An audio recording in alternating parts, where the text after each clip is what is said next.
유상범 국회의원입니다. 한국 주식이 초특가 세일에 돌입했다. 이사의 주주 충실 의무에 대한 논의가 한참이던 지난 11월 행동주의 펀드인 돌턴 인베스트먼트가 발표한 내용입니다. 대한민국 기업들이 치열한 국제 경쟁 속에서 생존을 위해 몸부림치고 있습니다. 그런데 민주당은 이러한 기업들을 더욱 어려운 법률의 분쟁의 구렁텅이에 몰아넣고 있습니다. 이사와 주주는 어떠한 법률 관계도 없습니다. 그럼에도 불구하고 상법에 이사의 주주 충실 의무를 부여함으로써 기업이 새로운 법률적 분쟁 속에 들어가게 만들었습니다. 지난 시간 기업들은 지속적으로 정치권에 이와 같은 이사의 주주 충실 의무를 상법에 규정하는 것의 부당함을 호소하고 입법을 하지 않도록 호소를 해왔습니다만 민주당은 이러한 호소를 매몰차게 뿌리치고 일방적으로 이사의 주주 충실 의무를 규정하는 상법 개정안을 지난주에 통과를 시켰습니다. 그래서 다시 오늘 우리 경제 8단체에서 이사의 주주 충실 의무 그리고 전자주주총회의 의무화 규정을 한 상법 개정안에 대해서 정부에 제의 요구를 하기 위해서 오늘 이 자리에 섰습니다. 그래서 제가 이 자리를 주최했고 오늘 참석한 분을 한 분 한 분 소개를 해드리도록 하겠습니다. 먼저 대한상공회의소 박일준 상근 부회장님, 한국경제연합회 김창범 상근 부회장님, 한국경영자총협회 이동근 상근 부회장님, 한국상장회사협의회 정우용 정책부회장님, 한국무역협회 장성민 전무이사, 중소기업중앙회 추문갑 상근이사, 한국중견기업연합회 박양균 정책본부장, 코스닥협회 김준만 연구정책본부장, 이렇게 8분이 오늘 상법 개정안 제2요구권 행사와 관련된 건의를 국민들에게 드리도록 하겠습니다. 대한상공회의소 상근부회장입니다. 박일준입니다. 상법 개정안에 대한 제2요구권 행사를 건의하는 경제 8단체 공동성명입니다. 경제계는 이사의 충실 의무를 회사에서 주주로 확대하는 상법 개정안의 국회 통과에 깊은 우려를 표합니다. 그동안 수차례 상법 개정의 문제점을 제기하고 국회와의 진지한 토론회를 통해 법안의 보완을 기대했지만 이러한 기대와 달리 원안 그대로 통과된 것에 대해 안타까움을 금할 수 없습니다.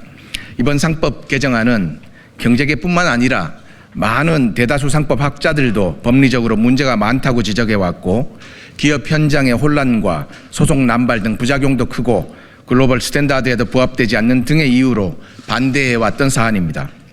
특히 이 법안은 위헌 소지가 큽니다. 이사의 의무에 대해 너무 추상적이고 단순한 법원으로 규정하여 실제 경영 환경에서 이사가 부담해야 할 의무의 기준과 세부 내용을 제시하지 못하며 대주주, 기관 투자자, 장단기 개인 투자자 등 다양한 주주가 존재하는 상황에서 이들 주주 간 이익 충돌 시 총주주의 이익 보호, 전체 주주의 이익을 공평하게 대우 등과 같은 모호한 표현은 헌법상 명확성 원칙에 위배돼 경영상 혼란을 불러일으킬 수 있습니다.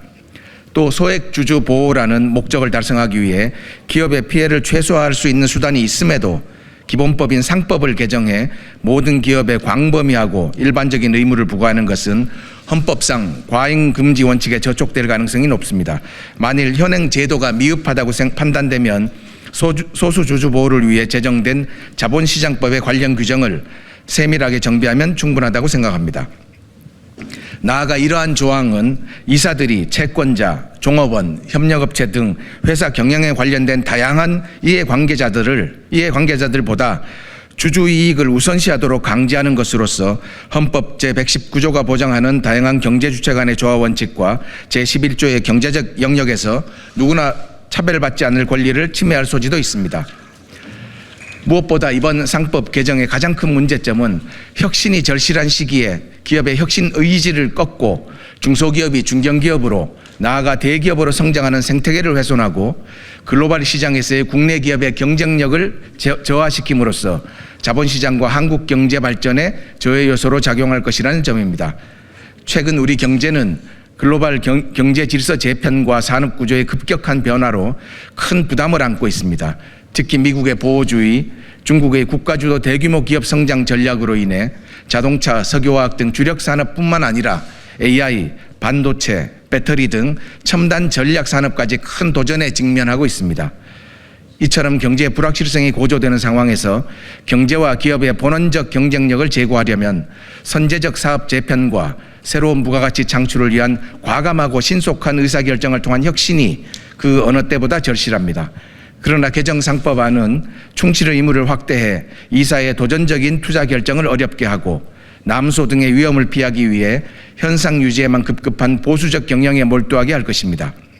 아울러 우리 경제가 활력을 되찾기 위해서는 전체 기업의 99.9%, 상장사의 86.5%를 차지하는 중견, 중소기업의 역할도 매우 중요합니다만 이번 상법 개정안은 당초 의도와 달리 중견, 중소기업의 성장 기회 역시 크게 제한할 것입니다. 실제 국회와의 논의 과정에서 기업인들은 혁신은 역발상에서 시작되나 역발상은 설득이 어렵고 상장도 꺼리게 될 것이며 관련 판례가 정립될 때까지 경영의 불확실성에 시달리게 될 것이라고 애로를 해소하기도 했습니다. 이처럼 상법 개정안은 기업 본연의 경쟁력 제고 활동을 저해함으로써 득보다 실이 큰 법안이 될 것입니다. 안녕하십니까. 한국상장회사협의회 정호용 부회장입니다. 이번 상법 개정안에서 이사 충실 의무에 가려서 좀 주목을 받지 못하고 있지만 아주 큰 문제가 되고 있는 전자주주총회에 대해서 말씀드리겠습니다. 이번 개정안은 자산 규모 등을 고려해 일정 규모 이상 상장회사의 전자주주총회 도입을 의무화하고 있지만 이를 제도화하기에는 준비가 부족한 실정입니다.